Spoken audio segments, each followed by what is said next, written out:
Salve Maria Imaculada! Antes de iniciarmos meditação de hoje, peço a sua generosidade de se inscrever no canal, curtir, comentar e compartilhar com seus amigos. Assim você ajuda e incentiva a continuar com o nosso apostolado. Meu muitíssimo obrigado e que Deus te abençoe. O orgulho espiritual.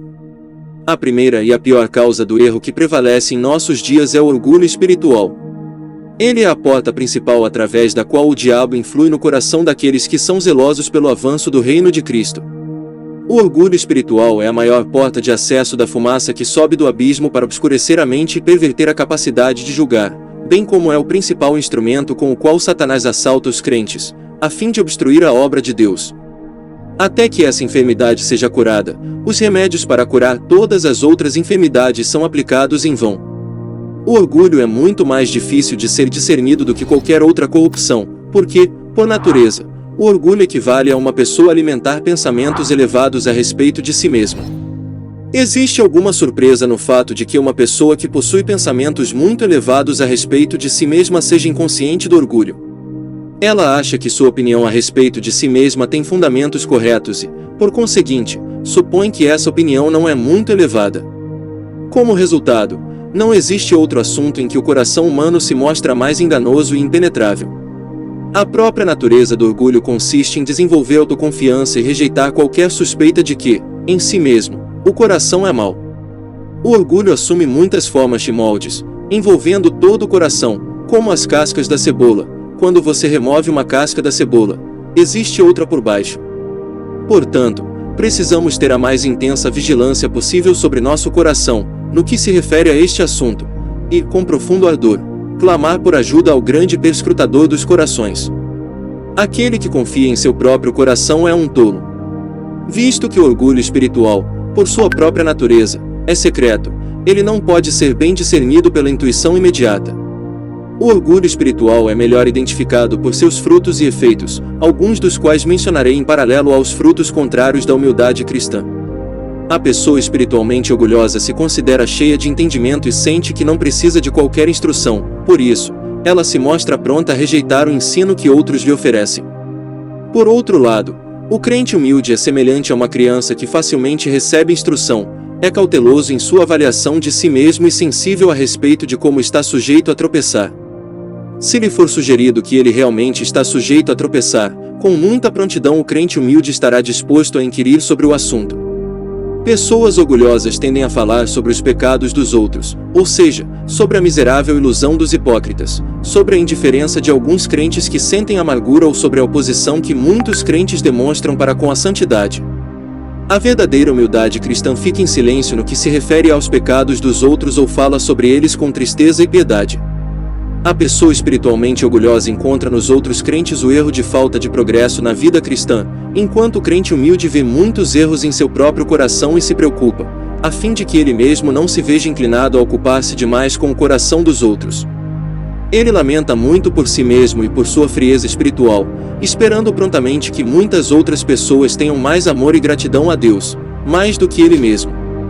A pessoa espiritualmente orgulhosa fala sobre quase tudo o que percebe nos outros, fazendo-o com grosseria e com uma linguagem bastante severa.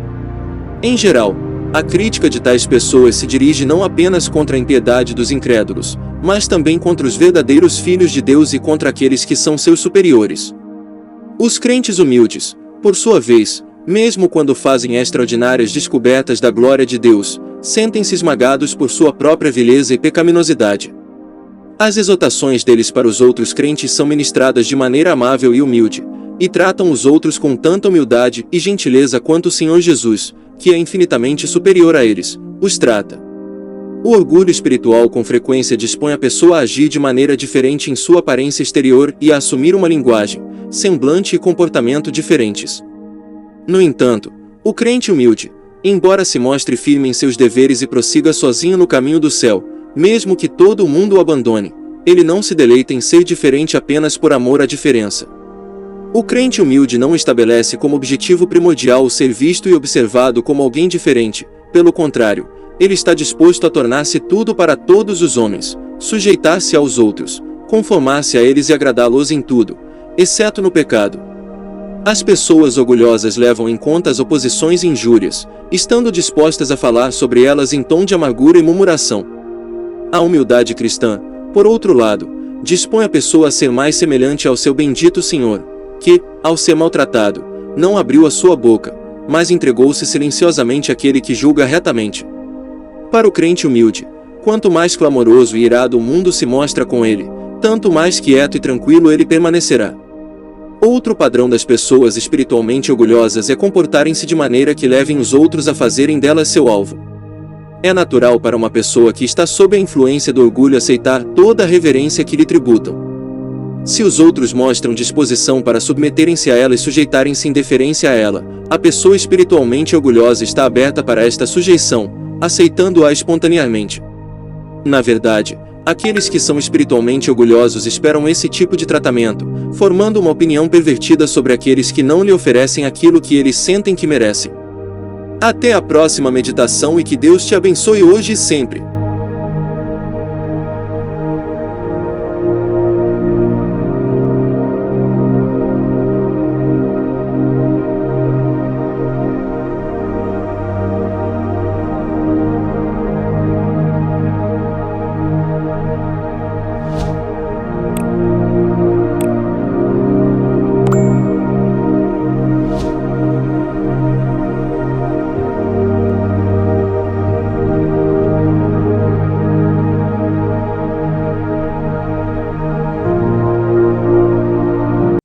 In nome del Padre, del Figliolo e dello Spirito Santo, e così sia. Sia lodato Gesù e Maria, e buonanotte a tutti.